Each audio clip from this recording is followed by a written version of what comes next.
Arsenal Fan TV, first of all, I've got to say, Mo, you're the most miserable guy to sit next to when we're 2-0 down. Oh, my God, man, I'll tell you, I was looking to move. But when we got back in it now, you're the best guy to sit next to. I'll be fun on the way home.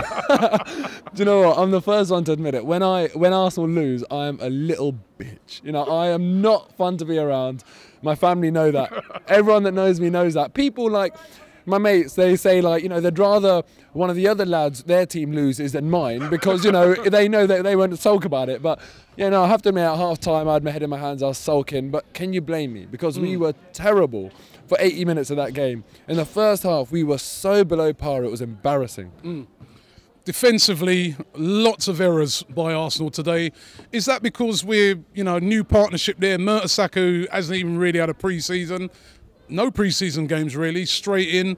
Chambers in combination with him, the first time they're playing together, it did look a bit disjointed. It did look disjointed, and also with Gibbs not being there as well. So it was like two out of our four were gone. But if you look at Chambers and Koscielny, they're new and they just clicked together straight away. So I think, you know, I think it's credit to Everton, to be honest with you. They did quite well. We started the game off fine, but it's that age-old story. When we concede a goal, we don't deal with going down very well. If a team wants to sit off, like when Palace went 1-0 up, they thought, right, let's waste time, we'll sit off, and they didn't put us under a lot of pressure, so then them signs aren't visible. But with Everton, they scored the first and they kicked on for the second, and we do get nervy.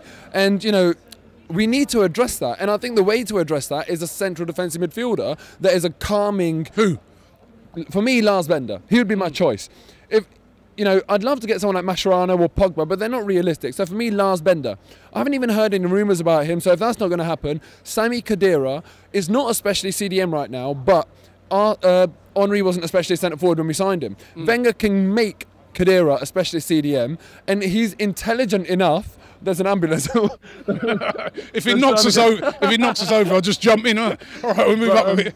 But yeah, I think Khedira has got to be the answer because we can get him on a cut price deal, and he's intelligent enough to play that role. So if Wenger thinks he can do that, then get him in there. Ultimately, when people say, "Oh yeah, but he's not the right man for the job," nor's Arteta, and Khedira's better than Arteta. So unless you can beat that logic, then you know what can you say.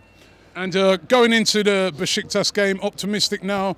I mean, that's a massive morale booster. It will be a morale booster. It could have been so different. But yeah, you know, I expect us to beat Besiktas anyway. And we better beat them, because if we don't, then 30 million comes out of the transfer kitty to make up for the Champions League money. So we better beat them.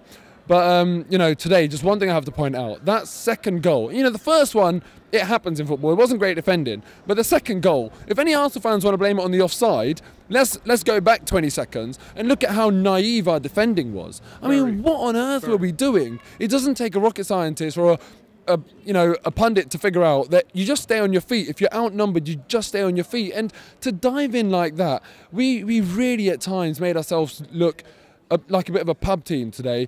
I don't know how we equalised. You know, I don't know how we got a draw out of that game. I reckon Everton are probably still sitting in the dressing room shell-shocked at how they didn't get 3 points, because we were very lucky. I think you're being a bit harsh. No, because you know what? So. Yes, first half terrible for bits of the second, but I thought once the substitutions were made, it was all Arsenal. If anything, we could have won it in the end. It was all Arsenal, but that's in the context of a game, because if it was 0-0, it wouldn't have been all Arsenal. Everton allowed us to put pressure on them because they backed themselves to defend a 2-goal lead. Ultimately, that didn't happen. But if it wasn't 2-0, they would have been pushing forward as well. You know, maybe we're lucky that it went to 2-0 so they could, you know, give up on attacking. If it was 1-0, they might have pushed forward more. Relieved.